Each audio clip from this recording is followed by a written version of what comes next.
നോമ്പുതുറയ്ക്കുള്ള ഭക്ഷണം വാങ്ങി സ്കൂട്ടറിൽ വീട്ടിലേക്ക് മടങ്ങുന്നതിനിടെ കാറുമായി കൂട്ടിയിടിച്ചുണ്ടായ അപകടത്തിൽ തോട്ടിലേക്ക് തെറിച്ചു വീണ യുവാവിനായുള്ള തിരച്ചിലിൽ മൂന്നാം ദിവസം മൃതദേഹം കണ്ടെത്തി. തോട്ടിൽ കാണാതായ തലപ്പാറ വലിയ പറമ്പ് ചാന്ത് മുഹമ്മദ് ഹാഷിറിന്റെ മൃതദേഹമാണ് കണ്ടെത്തിയത്. 22 വയസ്സായിരുന്നു.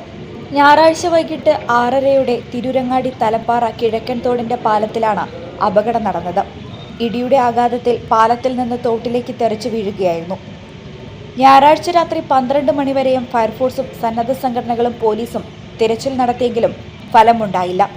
കഴിഞ്ഞ ദിവസം രാവിലെ ദേശീയ ദുരന്ത നിവാരണ സേനാംഗങ്ങളും സ്ഥലത്തെത്തിയിരുന്നു.